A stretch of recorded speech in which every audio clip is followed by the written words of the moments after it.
Olá, bem-vindo ou bem-vinda mais uma vez ao nosso canal com a Palavra de Deus. E a palavra de edificação de hoje que eu tenho para o seu coração tem como tema o poder da oração. Baseado no livro de Tiago 5,16, que fala que a oração do justo pode muito em seus efeitos.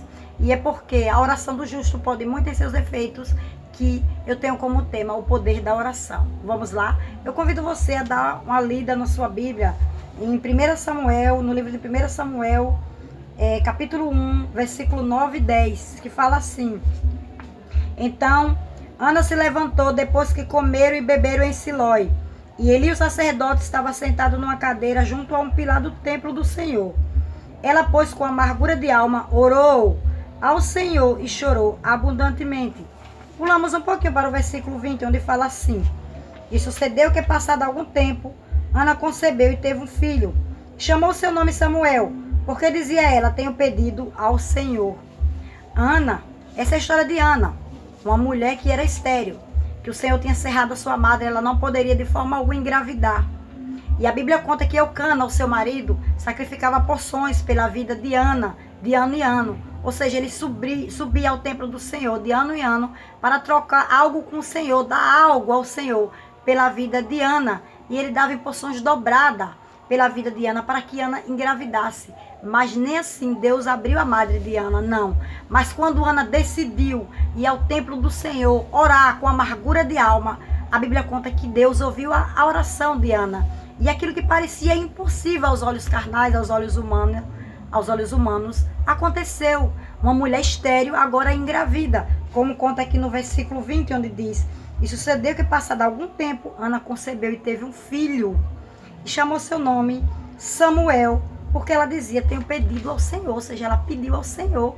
E ela creu. E Deus assim fez, conforme a oração de Ana. E eu convido a você ainda a dar uma passadinha, uma passeadinha na sua Bíblia, no livro de Jonas. Jonas, capítulo 2, versículo 1 e 2 e 3, que fala assim: E orou Jonas ao Senhor, seu Deus, das entranhas do peixe, e disse: Na minha angústia clamei ao Senhor, e ele me respondeu do ventre do inferno. Gritei, e tu ouvistes a minha voz. Agora pulando para o versículo 10, que fala assim: Falou, pois, o Senhor ao peixe, e ele vomitou a Jonas na terra. Talvez você se pergunte o que tem a ver a história de Jonas com Ana. O poder da oração, querido, querida.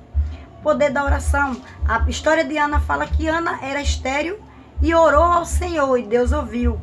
Jonas, a história de Jonas é um pouco diferente da de Ana, porque Jonas foi um homem ao qual Deus quis usar. Deus, ele mandou Jonas ir pregar em uma cidade, em um lugar chamado Ninive, a palavra de Deus, e ele desobedeceu.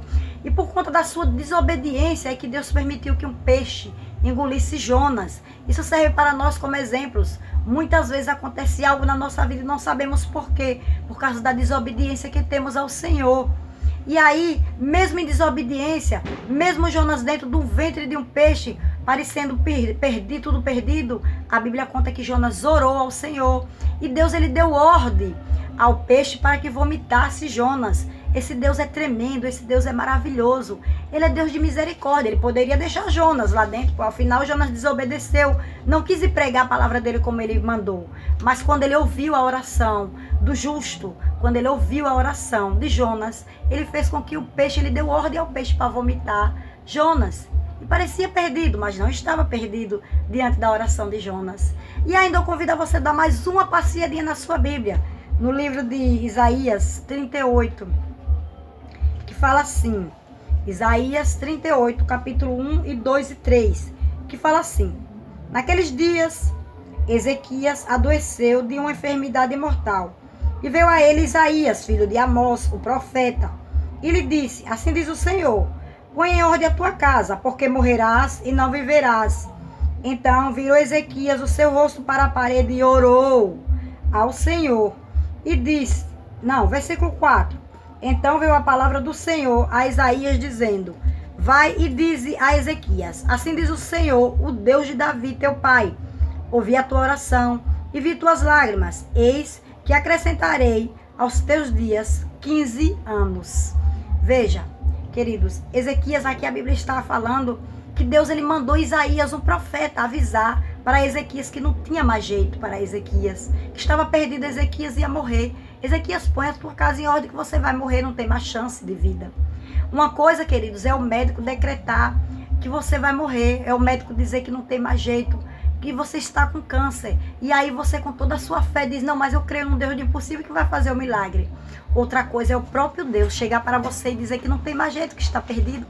O próprio Deus mandar o recado e dizer, olha, aproveita esses dias, faça o que você tem que fazer, porque você vai morrer, sou eu o Senhor que falo. E você aí, eu creio que se fosse você, se fosse eu, entraria em desespero, porque saberia que não tinha mais jeito, porque foi o próprio Deus que decretou e ele tem o poder sobre a vida e a morte. Mas Ezequias, diante dessa situação, Ezequias, ele teve uma atitude. Embora o próprio Deus dando a ordem, mandando avisar que ele ia morrer, a Bíblia conta que ele virou para a parede e orou. E quando ele orou, a Bíblia conta que Deus, ele manda de novo o profeta Isaías dizer a ele assim, olha, vai lá e diz a ele que eu ouvi a sua oração e vou acrescentar 15 anos a mais. Já pensou, querido? Já pensou, querida? Deus falar para você que você vai morrer, que não tem mais jeito. E você saber que foi Deus, você ter certeza que foi Deus. E de repente, quando você ora, através do poder da sua oração, milagres acontecem. Porque Deus, ele é Deus de misericórdia e ele muda a situação. E eu quero dizer para você, se você tem um problema que parece impossível, difícil aos olhos humanos, Deus, ele é Deus do impossível. Mas você precisa orar, você precisa clamar. Porque muitas vezes sabemos que homens e mulheres da Bíblia oraram e Deus ouviu a oração e Deus atendeu o clamor e fez o milagre. Mas muitas vezes esquecemos desse pequeno detalhe. Às vezes temos até disposição para pregar a fé, para as pessoas orarem. Às vezes oramos pelas pessoas, mas deixamos de orar pelo nosso próprio problema, pela nossa situação. Quantas vezes dizemos para nós mesmos, Deus conhece a minha dor, Deus conhece a minha luta, Ele vai mover. Ou quantas vezes dizemos, se Deus quiser, Ele faz, tudo é permissão de Deus. E esquecemos que Ele quer ouvir a nossa voz, que Ele quer ouvir o nosso clamor. Porque se assim não fosse, Ele não deixaria esse exemplo de Ana, que era estéril, e Ele abriu a madre depois da oração. De Jonas, que foi engolido pelo peixe, que poderia estar morto dentro do ventre de um peixe, mas através da oração o peixe vomitou ele. E de Ezequias, que o próprio Deus falou, você vai morrer. E o próprio Deus volta com a palavra e diz, não, vou acrescentar mais 15 anos. Deus, com essa palavra, quer dizer para você, não há nada impossível para Deus. O que falta é a fé na sua oração. Porque você tem que acreditar no dia de hoje que a oração do justo pode muito em seus efeitos. E você precisa clamar, orar e crer que Deus do impossível está movendo. Amém? Que Deus abençoe a sua vida, que essa palavra frutifique no seu coração. Que você venha poder colocar em prática a sua oração e crer que ela tem poder. Amém? Beijos, fique com Deus e tchau, tchau. Se inscreva no nosso vídeo, curta, comente, deixe aquele legalzinho. Amém? Que Deus abençoe você grandemente. Tchau, tchau.